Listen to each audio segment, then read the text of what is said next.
Mari kita berdoa. Kasih karunia dan damai sejahtera dari Allah Bapa dan dari Anak Tuhan Yesus Kristus menyertai kamu sekalian. Amin. Firman Tuhan bagi kita hari ini tertulis dalam kitab Yohanes 6 ayat 29. Dengarkanlah firman Tuhan. Jawab Yesus kepada mereka, inilah pekerjaan yang dikehendaki Allah, yaitu hendaklah kamu percaya kepada Dia yang telah diutus Allah. Demikianlah firman Tuhan. Saudara, dalam nama Tuhan Yesus Kristus, untuk mempermudah kita mengerti firman ini, kita buat judulnya pekerjaan yang dikehendaki Allah. Saudaraku, secara umum manusia hanya berpikir yang lahiriah saja. Walaupun ada beberapa orang yang memiliki, yang mampu memikirkan kebenaran pekerjaan yang rohani. Di mana Tuhan Yesus telah menuding kedangkalan hidup orang banyak yang orientasinya hanya kebutuhan perut saja. Tuhan Yesus mengajak mereka untuk menunjukkan hidup mereka pada hal-hal yang esensial. Artinya hal-hal yang dikehendaki Allah. Di mana kita diajak kehendak Allah adalah manusia percaya kepada Tuhan Yesus. Bahwa mereka menunjukkan orientasi mereka pada hal-hal yang lahiriah saja.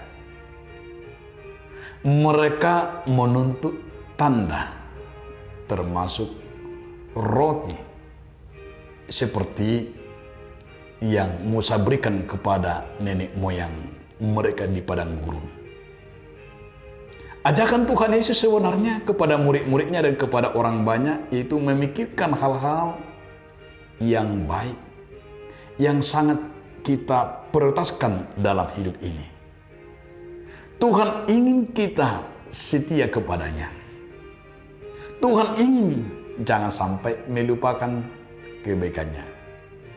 Apabila dalam kehidupan kita banyak hal-hal yang tidak sesuai dengan keinginan kita, tetapi ingatlah, Tuhan tahu apa yang kita butuhkan. Sebenarnya Tuhan itu tahu apa yang kita perlukan untuk kebaikan kita. Karena itu mari kita ingat bahwa Yesaya juga berkata, Tuhan mempunyai rancangan. Dan Tuhan mempunyai rencana yang indah atas umatnya, atas orang yang percaya, termasuk kepada kita. Jika kita masih mengalami pandemi ini, ada sebenarnya rancangan Tuhan dan rencana yang paling indah. Di balik daripada semua peristiwa-peristiwa yang terjadi itu ada sebuah kebaikan dan rencana yang indah. Kita harus berusaha untuk melupakan hati, luka yang sebenarnya kita harus memandang jauh ke depan. Jangan kita selalu menyalahkan Tuhan. Jangan kita hanya memandang rencana Tuhan hanya yang enak-enak saja, yang sempurna-sempurna saja. Tetapi ingatlah bahwa rencana Tuhan itu begitu dahsyat dan sempurna sekalipun dari kasat mata kita menyakiti, merasa kita terlukai.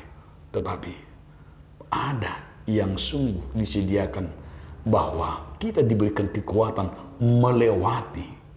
Karena itu pekerjaan yang dikehendaki Allah dari kita adalah beriman, percaya sepenuhnya kepada Yesus Kristus, memprioritaskan Allah kebutuhan batinnya kita di atas dari segala-galanya. Ingatlah, Tuhan akan memberikan yang terbaik buat kita dan bangsa kita. Amin. Terima kasih Tuhan Yesus Kristus atas firman-Mu yang mengingatkan kami agar kami yakin dan percaya Tuhan Yesus yang memberikan yang terbaik bagi umat-Mu. Amin.